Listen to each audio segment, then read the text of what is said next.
All right, we have a nice little cadre of people in already, so I guess we'll begin. Good morning, everyone. My name is Nigel Thompson. For those of you who don't know me at all, I have been in the industry for over 20 years, over 23 years actually, since I was about 16 or 17 years old. I'll show you in a few minutes an old reel of mine so you'll get an idea of the work that I've done and the idea of the extent of my experience. I've loved music videos since I was a child, growing up in the late 80s, seeing stuff on MTV when we used to get MTV here in Trinidad when MTV was a thing. And I kind of gravitated towards it because of its creativity, because of what the guys used to be doing, the directors back then used to be doing. At that time, I didn't even know I was going to end up in film, early teenager, 13, 14. And here I am. My creative experience came from, I actually wanted to be an architect. So people who are architects generally have creative minds. And I ended up in television in that kind of weird way, just looking for a job. But I think that transition made me into a whole different creative mind. Let me show you this reel so you'll understand where I'm coming from. I go for this. Crop tab. There we go.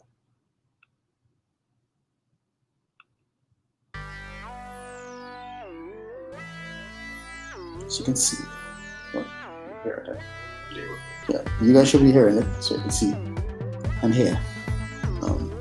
This is from this is my old reel from my old company, Black Ice Studios, which is no longer in existence.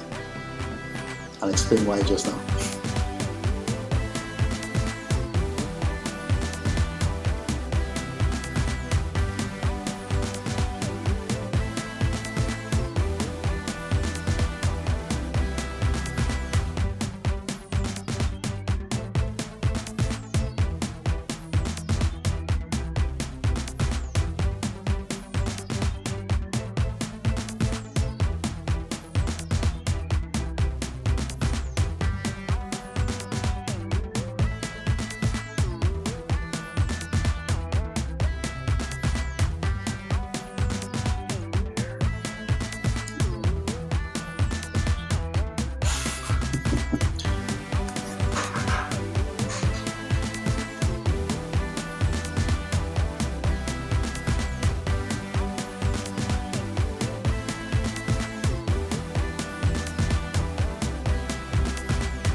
Okay, slides.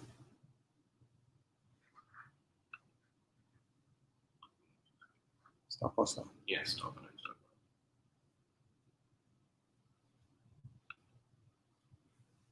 Sorry guys, I'm just getting the slides up and running. Okay. All right. Let's get going now. All right, so of course, as you know, this whole thing is about music video production and the whole impetus behind everything, how to get your stuff together, and of course the intellectual property that it involves. Intellectual property is one that I'm realizing that a lot of new producers, directors don't understand. they will understand that whole part of it, and it's very, very important because it can make or break whether you make money or not. And at the end of the day, if you're doing this, yes, you love the pretty pictures, yes, you love all of that, but you need to make money. You have to be sustainable. It's a business you're running after all. All right? You start here. We're going to go through 4 different facets: concept development, pre-production, contracts and waivers, very important, and of course, intellectual property. I'll give you an idea of this will be how I process things. Everybody will have their own way, their own style. You should have your own style. You always have to develop your own style, but I'll just give you how I process things mentally. Because my way is very different from most people that I've seen. All right? All right. When you get down to doing a music video, you've got the contract from, but you ain't get the contract yet.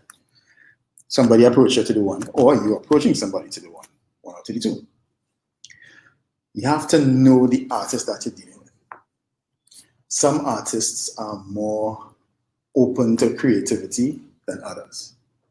Some are not. Some like bling. Some don't like bling. Some will straddle the fence. So for one song, they would want something over the top creative. And on the other hand, when they have a different song, they might want something with cars and about 55 girls whining, But you have to know the artist and know the song that the artist is trying to promote. Just get back across the chat so I can see what's going on. Just in case anybody has any questions. Oh yeah, if you have questions, go ahead and throw them in the chat. See what you have to say. I'll try and answer them along the way. If not, I'll try and get them at the end. All right. So understand your artist. Understand what they're going for. Talk to them. Find out what they're going for. This is not a you show. It is a you show, but it's not a you show at the same time. It's not about yourself. The idea is to take the artist's song from here and take it up here. Because what he's trying to do is promote the song. So either the song gets more sales or he gets more performances. He or she gets more performances. So it's basically like an ad for the song. But it has to fall in line with what the song is and what the artist wants for the song. So you had to keep that in the back of your head.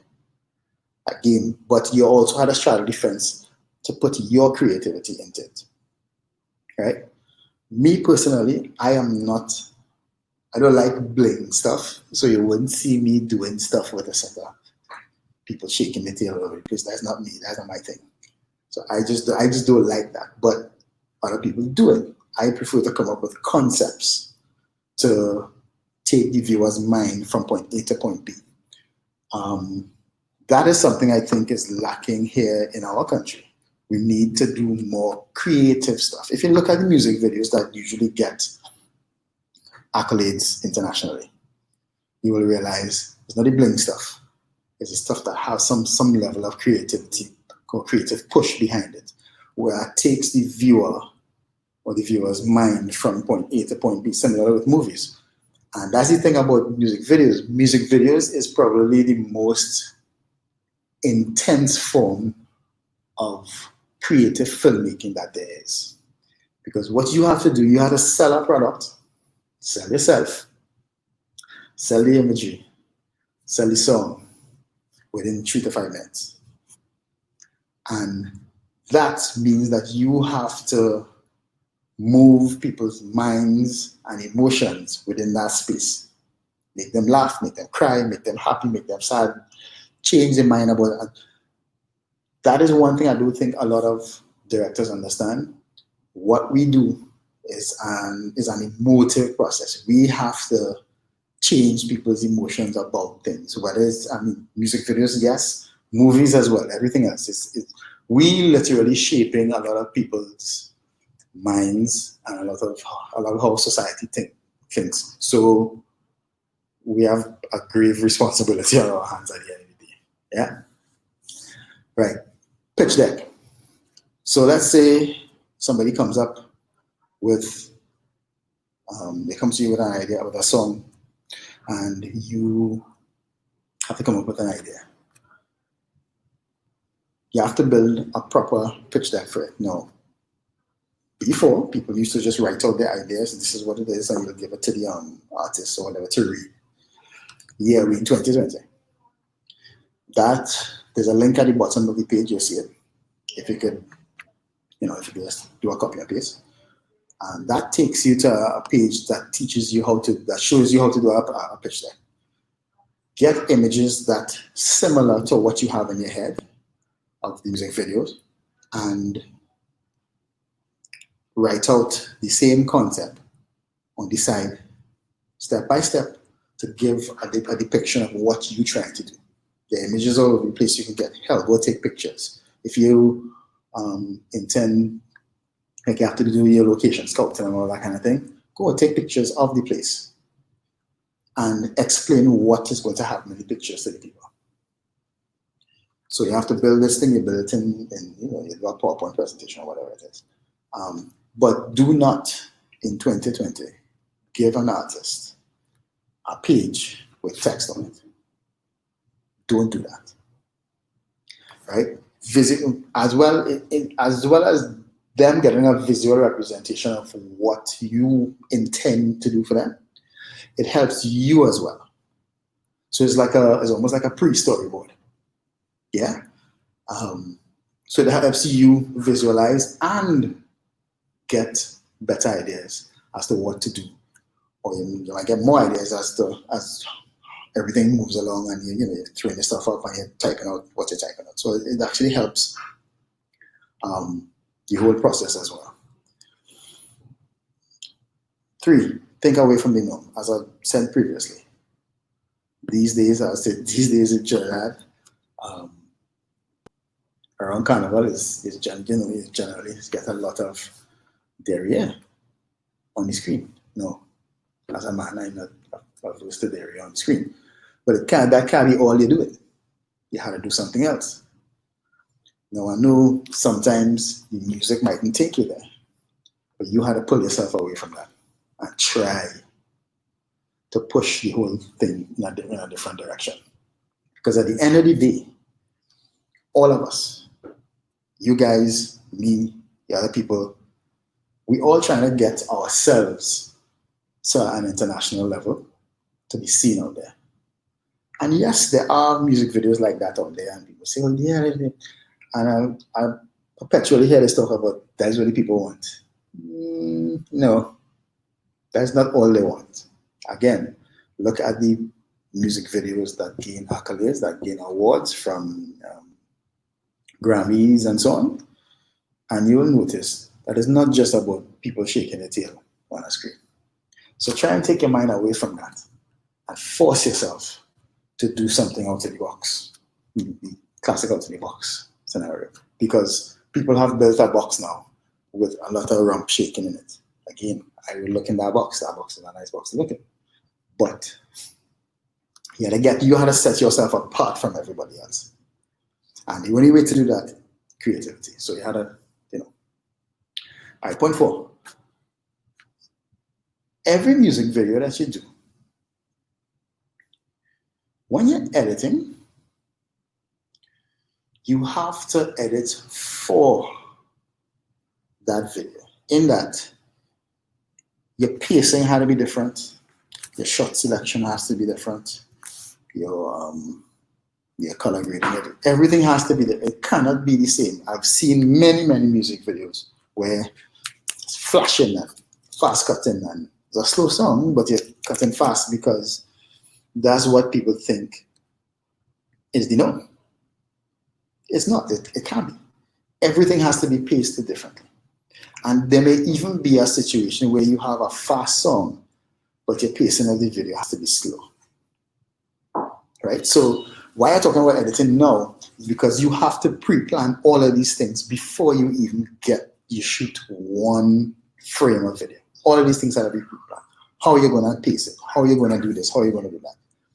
All of those things, as you're pre-planning, even while you're creating the concept in your head and on paper. As well, storyboard. When you finish doing all of those things, you build a pitch deck and you create everything from that, and you get the approval from the artist. Storyboard. You have, let's say you have 3 scenes, 4 scenes. Try and break down each scene into at least 6 boards or 7, probably even more, right? To make sure you get what you need to get in your head. And even then, you have to ad-lib. Just like how an artist would do a freestyle, but you go on stage and do a freestyle. You have to be able to do that as well. So you have to keep your mind open. So although you have this guide, all of these things, they pitch deck, your storyboards, you write down how you're supposed to edit, how you want to edit. All of those are guides. Because sometimes you're reaching the edit bay and you start to do it and it don't work. Because that happens sometimes. And then now you have to be able to work on the fly. And that's the difficult part about doing music videos. People don't understand that. It is something that happens on the fly at times. In general filmmaking, but this is a bit more difficult. All right, we go to the next slide. Again, shoot questions off if you all have any questions. Right, pre-production. A classic mistake.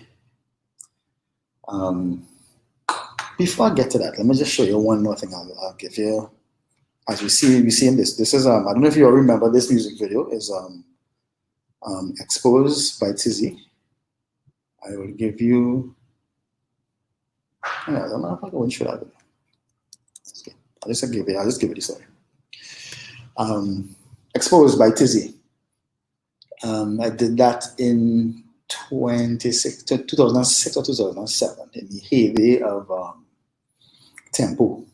Tempo was big and everybody wanted to get a video on Tempo. It's about the ad-libbing part of it. I got to the band that Tizzy sings with. I knew the guys from the band. They wanted me to do something. They saw something that I did for Mr. Alicia the year before, so they called me for it and so on. So they sent the song to me, and I came up with a concept.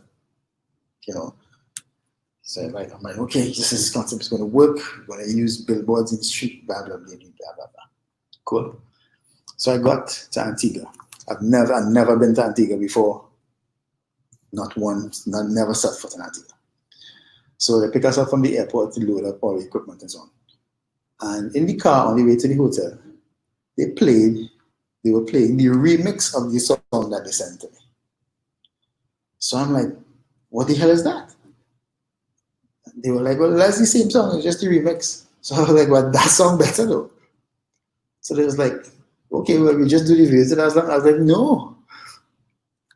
And they were like, why? I said, well, we can't do the video that I have in my head to that song because it just don't match.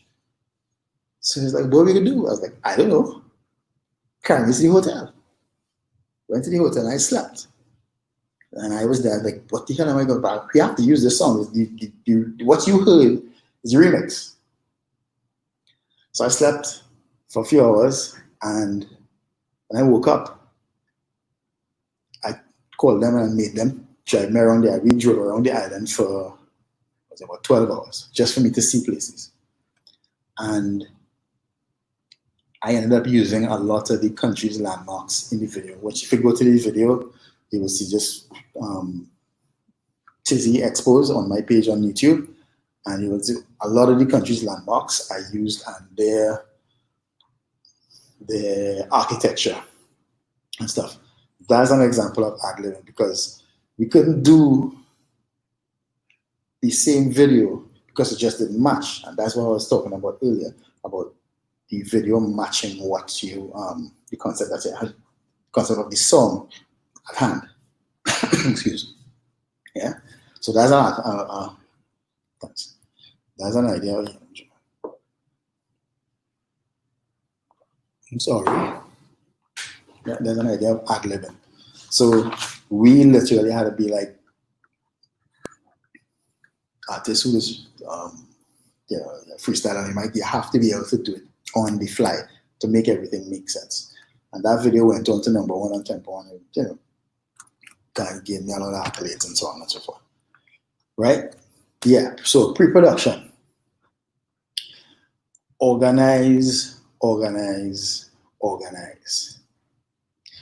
If you don't do that, your music video will be crappy. Get your stuff together.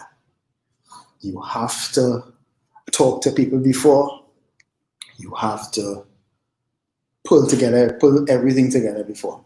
Don't stick. If you know you plan to do your music video 2 weeks from the date that you have your contract and everything done, don't stick. You have to get your props, get your talent, find people, do what you need to do. Hire your producer, talk to everybody. Every hour of every day between then and that 2 week period something should be going on. You're supposed to try to get everything together at least a week in advance, done and settled. So any little issue that pops up, you can just out that fire. And make sure you have everything from transport, go right back to wardrobe and makeup, everything done. Push the artist. Yes, I know some of them they have the big mentality. Push them, force them, call them every 2 seconds, harass them.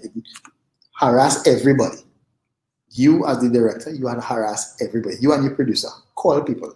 Call them 2 o'clock in the morning so they're vexed. So they have to do it for you. Make sure and organize everything. Write everything down. Write it down. Forget about your phone and some people are phone people. Write it down. So you do not forget it. Because that portion, that pre-production portion, is where everything is. That's the make or break period. You can have your lovely concept and all those kind of things. And you can get your nice little sexy girls. I know some people might be calling these sexy girls. Okay, fine. But that 2 week period, make sure and get everything done within that week. Test, retest, triple test, go and check your locations. Go and location scout. Harass the owners of the locations. Talk to them. Find out what's going on. And most importantly, as you see in there, organize your budgets and manage your money. This is not a game. Understand you're dealing with your career. It's not a game. It's not something to just, I get a music video and I could just do this and I could do that or whatever. No. Manage your money carefully. The pre-production period is make or break period. Understand that. Find out if you know you have X amount of makeup artists, find out who's the most reliable ones, who you work well with. And that's another thing as well. You have to find people who you work well with. You should be able to work well with everybody, but everybody has their own personalities and stuff. Excuse me. Find out who are reliable people, get reliable people on the set. Make sure you have reliable people. But you as the directors and the producers, you all have to force everything to happen. The onus is on you. Put everything in place. Yeah? Oh, yes. So let me go through a small list. Your props, your set, your location, your transport for yourself, your transport for the gear, your transport for the talent. Your makeup for the talent, all that kind of thing. And please, I know there's music videos what you're doing, but people have to eat. Feed them. Once everybody on that set happy and the belly full, you get them anything you want from them. And that goes across the board, any production. Yeah? All right, moving on. Next slide. All right. Now you see this slide? Oh, you're not seeing the little thingies. Okay, there we go. Those little text on the side. All right, let me do a little story about this slide. So you just talk to a big artist, and they get the artist say, okay, I'm giving you this music video to do. So up in the top left corner, that's you on the trombone. Because you're happy. You're elated. Get a big artist like that. I'm doing a video music video for a big artist, man. Yeah, you know? A big business chest, right? Underneath that, there's a girl telling her friend, yes, girl, my man, he begging or he get a music video sitting there. The lady on the right, there's the artist girl. See that handbag? That's all of your money in that handbag because she's gonna do her nails, she's gonna do a pedicure and a manicure because you didn't have a contract for your music video. You understand? One thing that I've been seeing and hearing a lot in this industry is people doing stuff without paperwork. That had to stop. Must have contracts and must have paperwork for everything. First thing first, artist and production contract.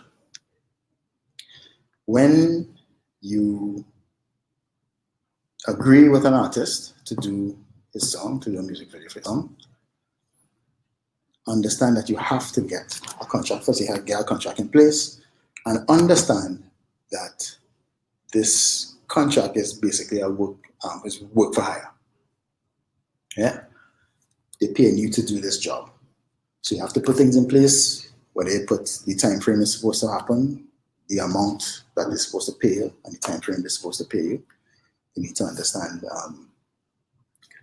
what is required of them, what is required of you, and so on. Right?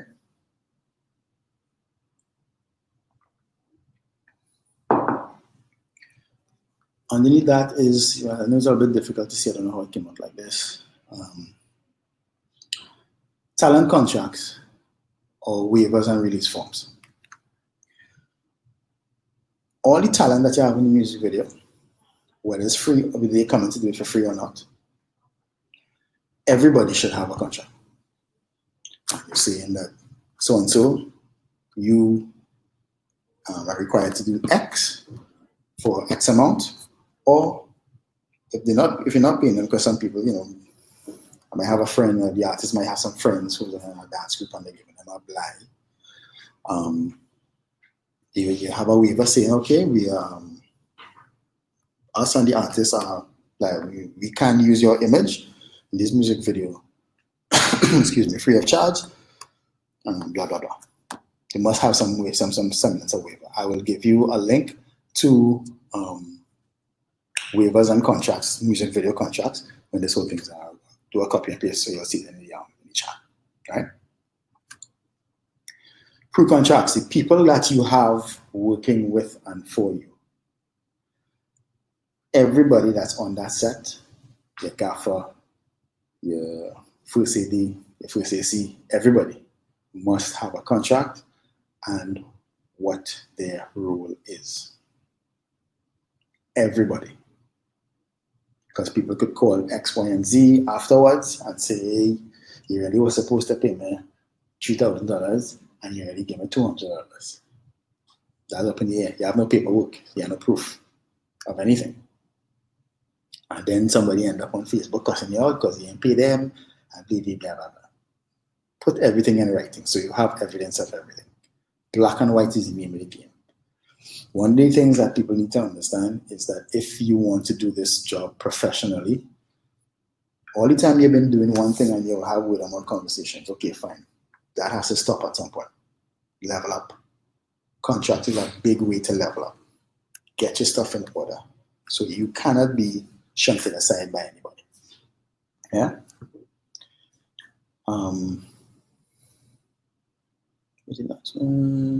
Yeah, location contracts and waivers and release forms.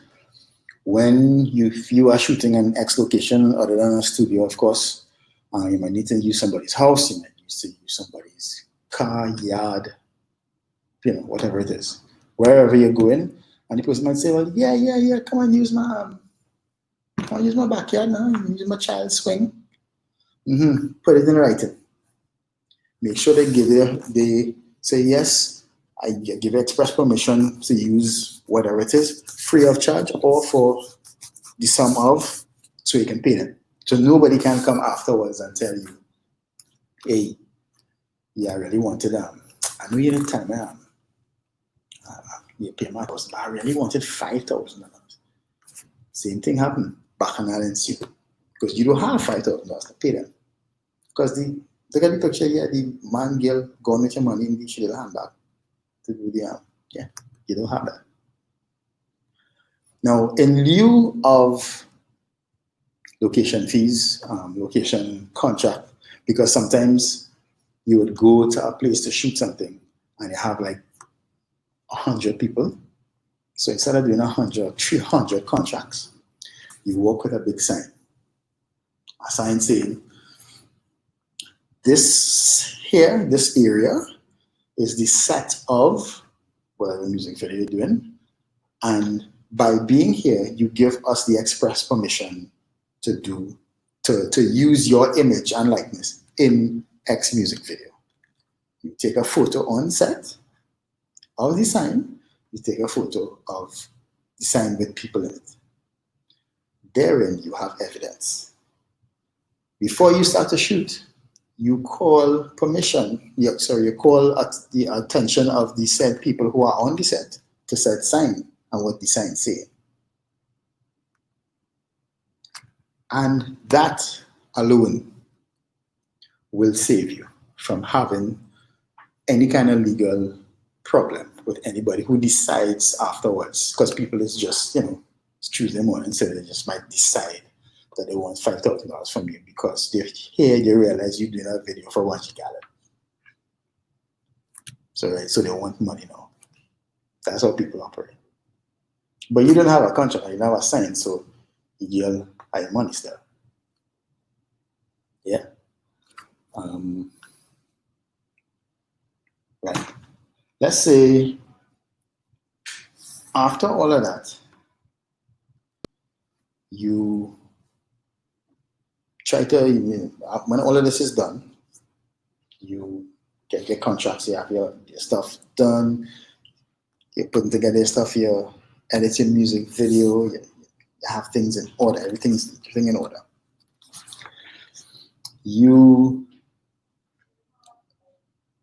Then when you edit and you're sending off your stuff now to the artist, you do not send your stuff off to the artist unless you put a watermark on it. A large transparent watermark where they can see the music video, but they can't use it. Because generally how your contract will work, you will get 50% of your money up front and 50% when it's done. But you need to secure yourself as well. So all of this is part of, you can put that in your initial contract with the artist as well. A copy will be provided, a watermarked copy will be provided upon completion. And when it's cleared and approved, you give them a copy that's clean and does not have a watermark. That is one way to protect yourself during this whole thing. Because at the end of the day, as I said, it's a business. And people might not like X, Y, or Z. But they need to respect your space as well. So even if they don't like it, they have to respect it. So put your watermark on the video so they can see it. Because in the digital age, you send a man an MP4 of whatever it is, and they see if they like it. When you catch yourself 10 minutes later, upload it already to YouTube, video out. You didn't give them permission to do that. Yeah? Right, so any questions thus far? Any questions at all? Throw stuff up in the chat. Yeah, some questions. Scroll up. Right, hold on a minute. Good afternoon, good afternoon.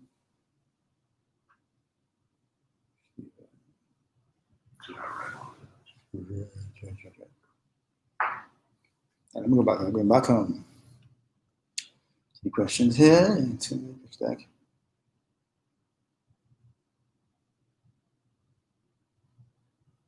Okay. One of the questions is, in terms of the pitch deck, should the artist and the producer sign an NDA prior to sending it off? You could if you want to. What I usually do, I would copyright my idea. In that, it's generally a simple thing. Sometimes you can do a copyright, mail it to yourself, so you get it a couple of days after. So you do your pitch deck, and you put it in an envelope and you mail it back to yourself. That's yours. Copyright it. You can do that. NDA is a quicker form, but copywriting it is a more, I would say, a more legally binding way of doing it. Yeah, but you can do an NDA. For those of you who don't know what an NDA is, it's a non-disclosure agreement, in that if you come up with an idea or a concept for something and you tell somebody, they can't disclose it to anybody else. That's what an NDA is. All right. So yes, you can do that, but I generally copyright it. So in a court law, if you tell the magistrate, well, yeah, my idea, and on June 14th or whatever it is, and they open the envelope and they see the same thing, then that's how it's generally done in the music industry. Anyway, scroll up again. Okay, that's just far.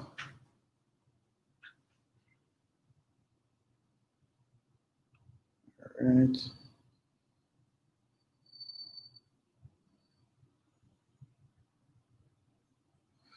Yes, good reminder. Thank you very much for that, Ms. Caden. Just reminded to speak to you all about insurance. Insurance is a huge deal, humongous. There have been situations where, for me, I've been on sets and things happen. Equipment gets broken, people get injured, fires break out, all sorts of stuff happen. As part of your pre-production process, getting an all-encompassing insurance for your production as a whole is extremely, extremely important. Thank you for that tip, Leslie. Extremely. That covers anything that might happen on set, from people go back to your equipment. Some insurance companies, I will have to give you links about that as well, because some insurance companies may only do equipment, and some may give you a total all-encompassing insurance policy for the entire thing. But get insurance. Get insurance. I don't know how I forget that. Get insurance. See, that's why I said that right now.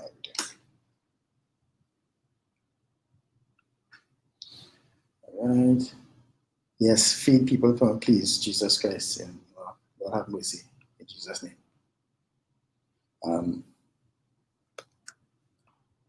Right. Moving on.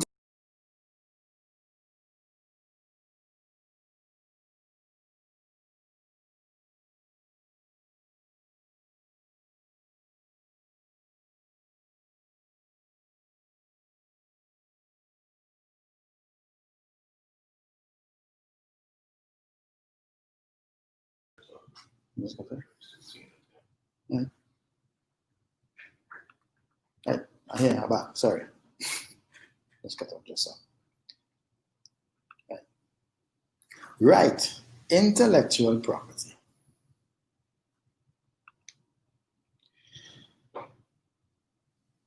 Last time I spoke to somebody about this whole music video thing, just the other day actually, they were telling me about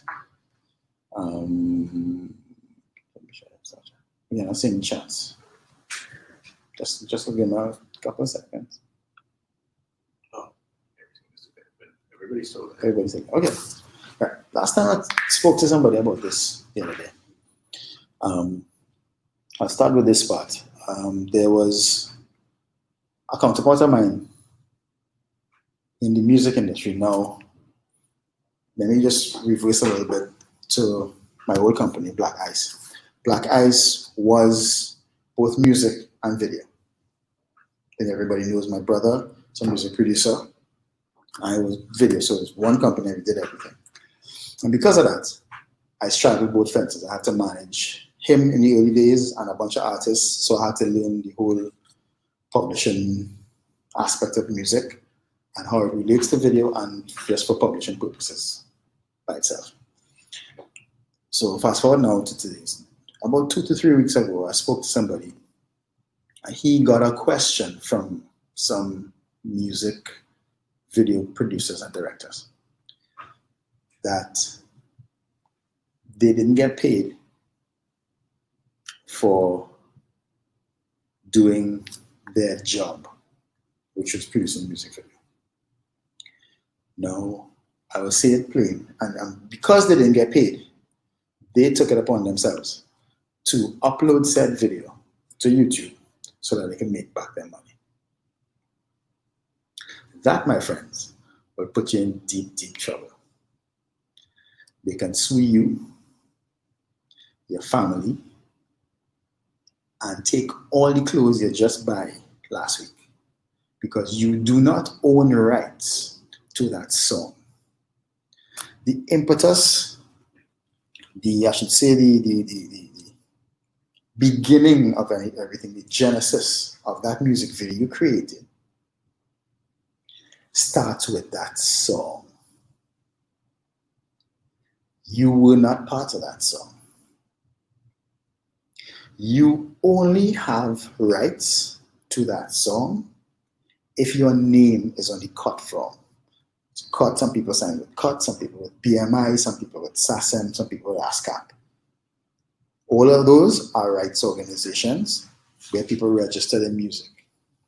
Unless your name is on that form, you cannot upload anything or gain any money from that. Your name can only be on that form with the permission of the songwriter and the producer, if they decide to give you a percentage of that. Do not put God out of your thoughts and say, hey, that man ain't paying my money, so I'm going to upload.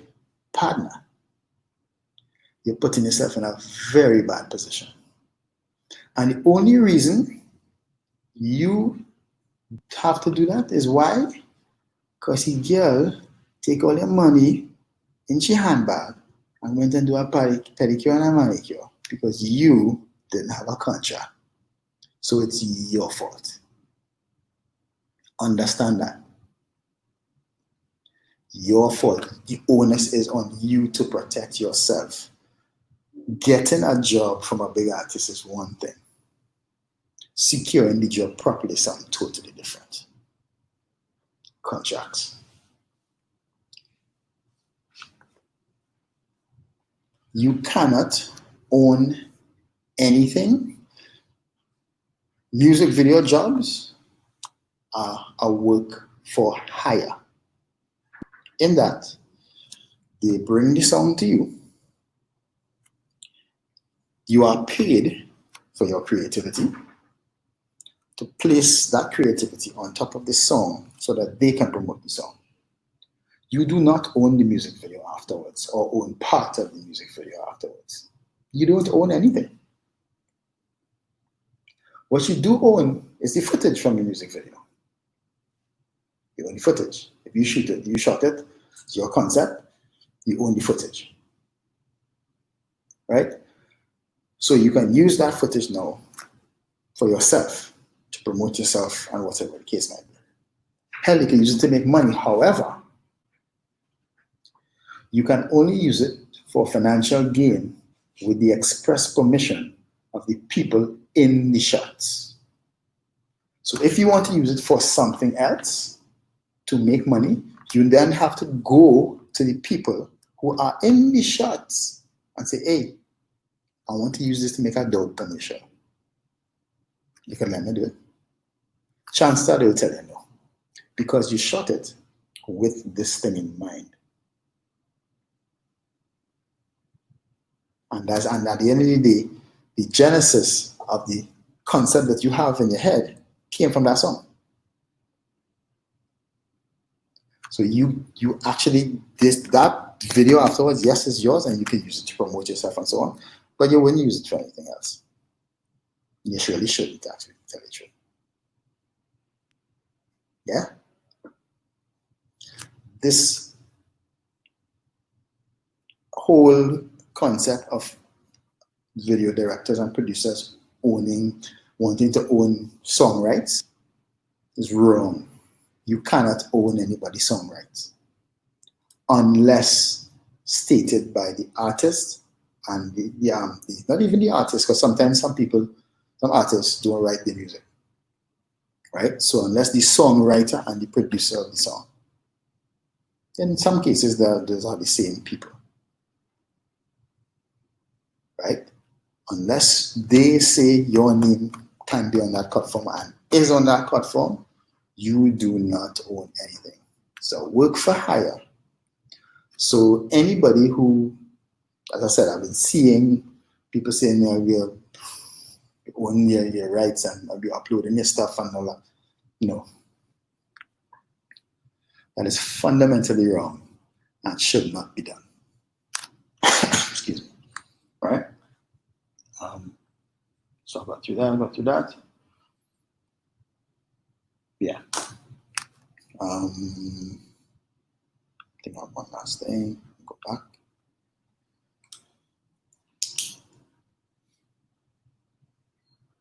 Just make sure I have everything. I covered everything here.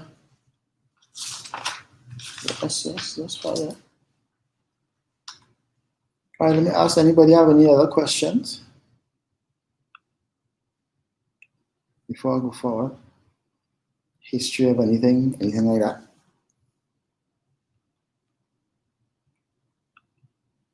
Did I cover everything? I think I did cover everything.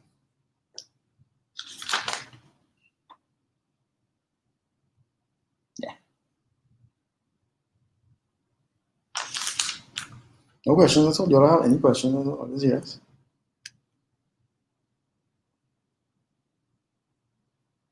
All right. Yeah, 10 minutes to go.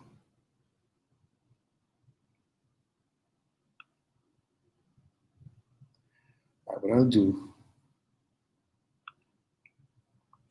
I will give you an idea of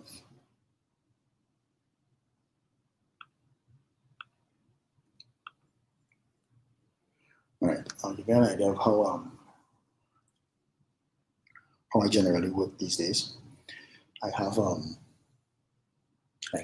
there's a couple music videos that I'm working on concept-wise for next year.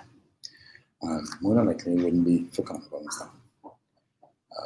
But I'm trying to put stuff together right now. Excuse me. Oh, okay, I got a question. Oh, yes.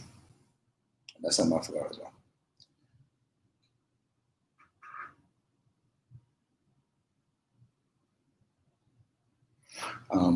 Okay, question is, who negotiates issues like video publishing? And would you be involved in those decisions as a video producer? As far as I know, there's just been a new treaty about music video publishing so that music video directors can get residuals from music videos published on YouTube, etc. And that just happened about a month or two ago, something like that, in Japan. And I think we signed on to it or something like that. Mm-hmm. I'm not exactly certain how that has been implemented here, if it is implemented here at all.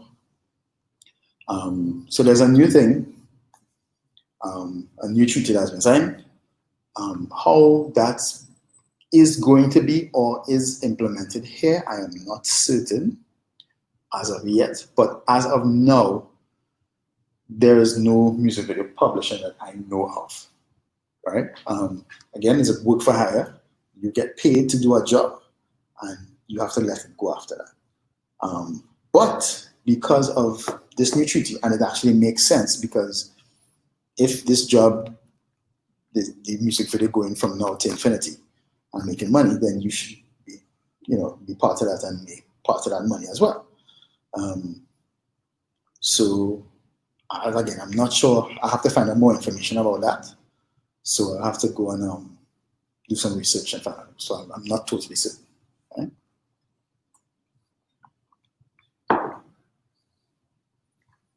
Can you suggest sites, newsletters that keep on top of the issue we just spoken about? Well, I think it's a whole new thing. So I'll have to do some research and find out. I'll talk to Martin and see if we can find more stuff to put more stuff out there into the public. But that's a whole new, it was brand new, as I said, about a month or two old, where this treaty was signed for publishing for music videos. So it's never been done before, and nobody has even spoken about it, from what I understand, on the public level to gain money. So I think, of course, discussions were had behind closed doors about it. So now there's this thing. Is it implemented? I really do not know. So I just found out about it. All right. When you write societies that represent music video producers,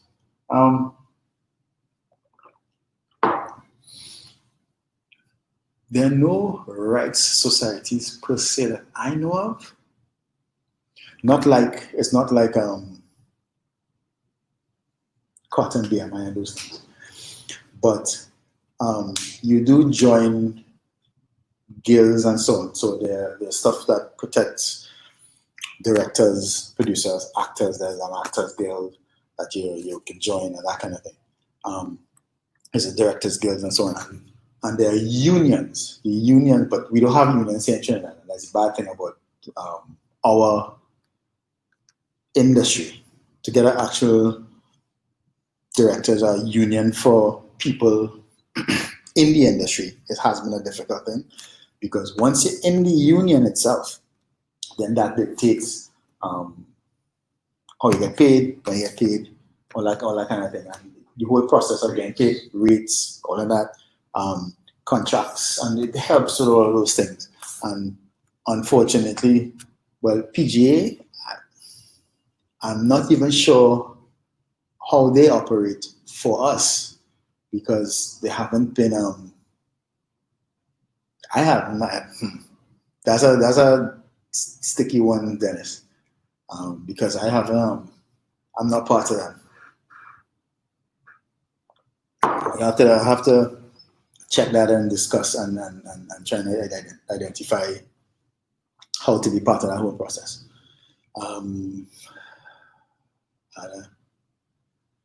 Can you recommend a great editing software?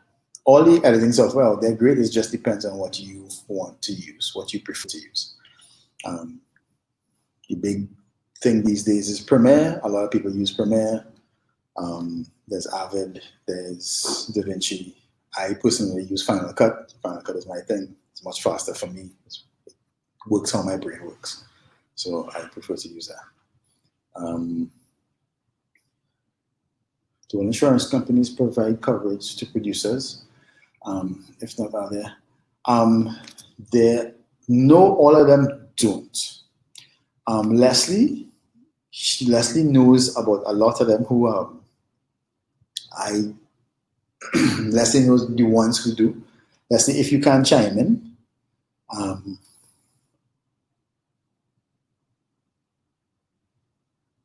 Hold on, Barrington, I'm coming to you now. Let's see if you can chime in and put the names of insurance companies. I'll try and get a list, and we can post that up for you all later on. So you can get a better idea of all of the ones that we recommend to go to, who see the creative industry, because not all of them see the creative industry as something that's viable. And then, they don't offer policies and stuff. Based on the whole issue of rights, etc., does it make sense then to put the copyright sign off at the end of the music video created?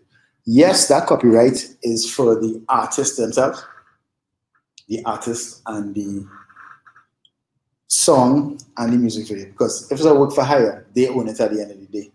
The finished piece of the music video, they own it.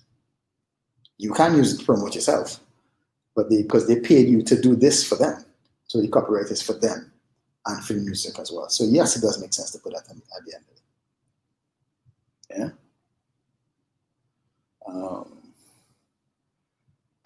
There are no unions, Barrington, for the creative industry in sectors like how we, because I work with you guys. Barrington, by the way, that you all seen in the chat there, that's one of my compatriots from the US. There are none, like how we have the Actors Guild when I'm up there, and you all deal with the Actors Guild when we do whatever production, to get permission to use actors and stuff, as well as the technical side of stuff. There are none like that here thus far, which is why for us contracts are so important. It has to be important. Yeah. Excuse me. Right? It's an option for us to come together. Yes, it's an opportunity for us to come together and see what gives. That's something that we've been trying for like a while now. To have an actual guild to encompass everybody from directors, unions for actors, and so on, to streamline the entire process. Yeah, and that has been a chore. It has been a chore. Wouldn't lie.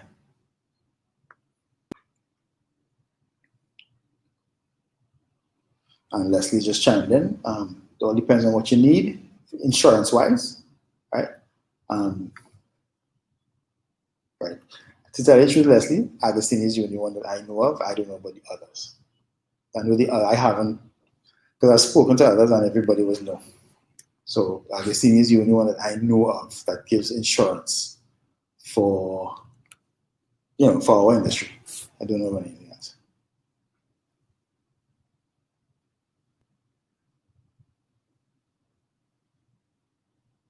So I'll go to chat. Okay. I'm scrolling. Right.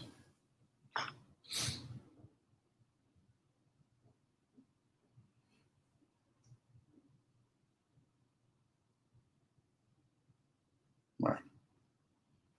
And as Leslie just said, if you're familiar with high seas and whatnot, different insurance companies will do that. But Leslie, I haven't seen any. I really haven't seen. I've asked around, and Agustin is the only one that I know of. What has been the barriers to developing that? Meaning the guilds? Because it's a fledgling industry. A couple of things I would say plain. There's a fledgling while some of us are developed in the industry, it still is a fledgling industry here in Trinidad and Tobago, as well as it's a small country. And people, without wanting to go down that road, people tend to not trust each other in certain realms. And getting people to understand that the business of this industry needs all of us to come together has been a chore. I'll say it plain. For them to understand that we need to come together, to stick together, to get this thing done, to get the business part of it going, is a chore at the end of the day. So that has been the issue moving forward with the unions and the guilds and all that kind of thing. Okay, Leslie just said get premiums with Tata. I tried Tata already. Was a no-go.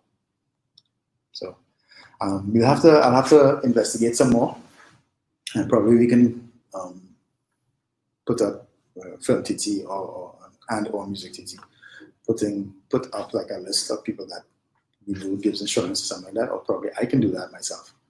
I don't know how much it will cost. Yeah, well, yeah, I understand what you're saying. Then and this stuff, it's going to be free, but it's something that needs to be done. The guilds and the unions is something that needs to get done. Because when I work in the States, everything is clockwork. You cannot get an actor unless you go through the Actors Guild. You cannot get these certain people, the technicals, unless you go through the union. If you don't go through the union, you get paid a premium price. And there's all of those types of things. So it is very, very necessary. The Actors Guild have rates. The unions have rates for the workers that has to be X, Y, and Z. Otherwise, you don't get the union workers. It streamlines the entire process and it gives a level of professionalism to everything and it gets everything done faster. That's the way I see it. Yeah. But Leslie's giving you a little more information. Insurance depends on location, amount of people, type, value. Right. There you go. All right. Any other questions that you might have? It's 1 o'clock.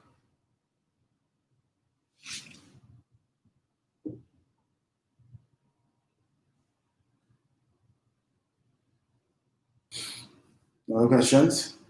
All right. Well, it's 1 o'clock, 1:01.